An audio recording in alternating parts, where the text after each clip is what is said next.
Hello student. Now today I will explain chapter number 6, My Childhood, from Beehive textbook.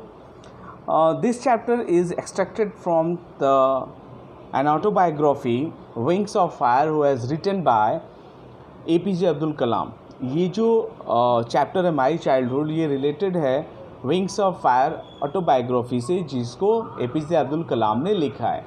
और इस chapter में APJ Abdul कलाम के बचपन के बारे में बताया गया है, उन्होंने बताया है.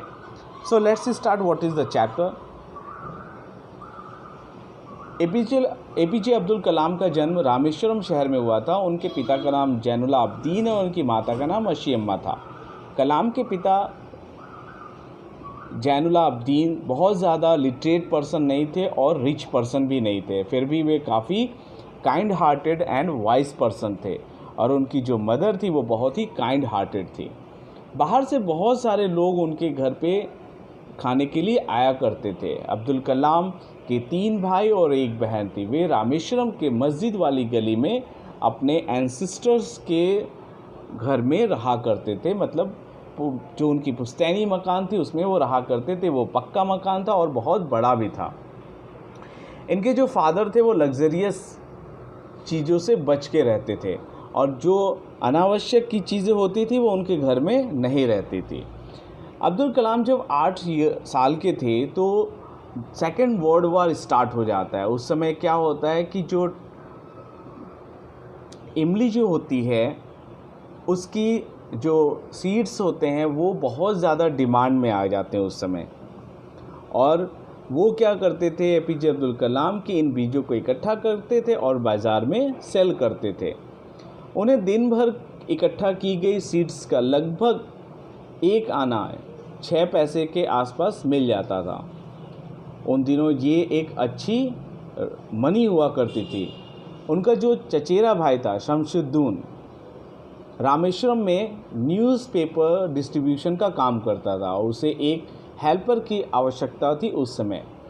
उसने अब्दुल कलाम को काम पे लगा दिया अपने साथ.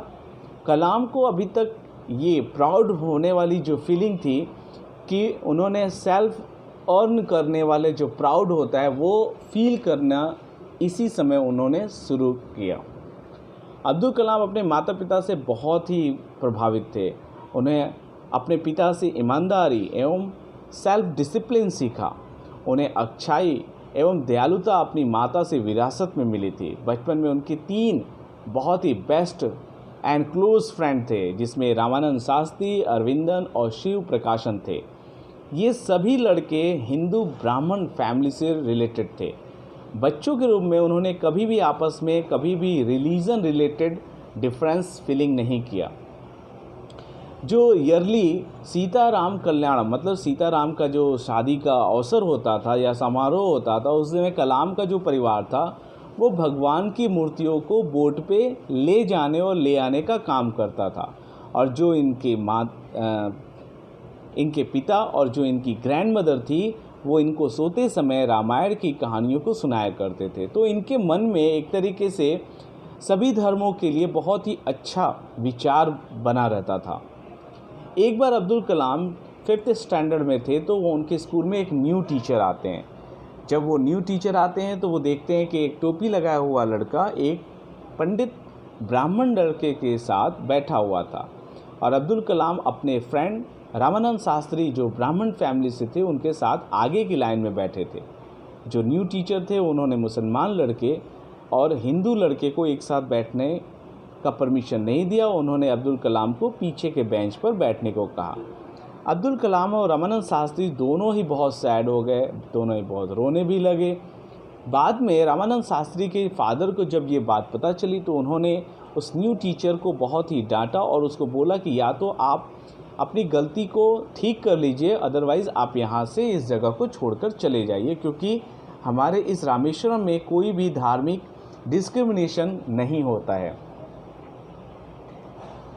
अब्दुल कलाम आगे ये बताते हैं कि विज्ञान के एक जो टीचर थे उनके सुब्रमण्यम अय्यर, वो भी एक ब्राह्मण फैमिली से आते थे, मगर वो भी सोसाइटी में इन धार्मिक रिलीजन डिस्क्रिमिनेशन को कभी भी फॉलो नहीं करना चाहते थे। वो चाहते थे कि सब एक समान रहे।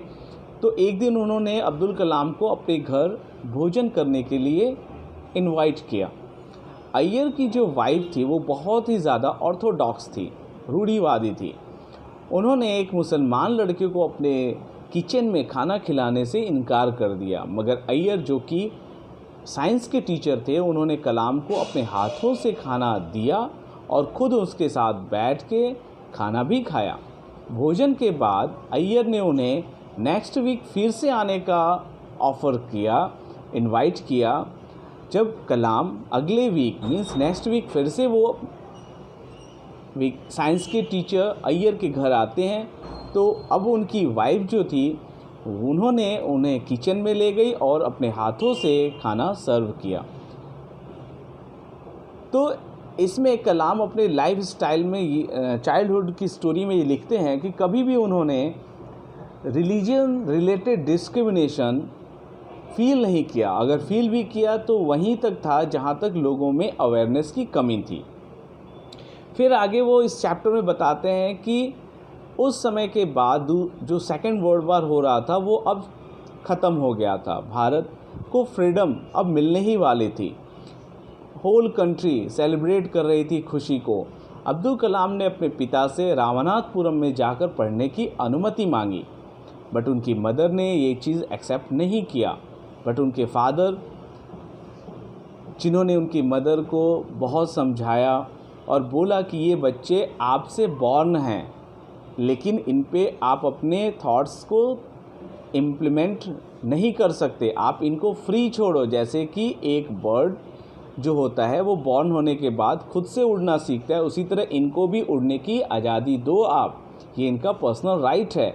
और उनके फादर ने उन्हें रामनाथपुरम जाकर पढ़ने की इजाज़त दे दी थी। So this is your story from the chapter 6 my childhood. I hope you understand. Thank you.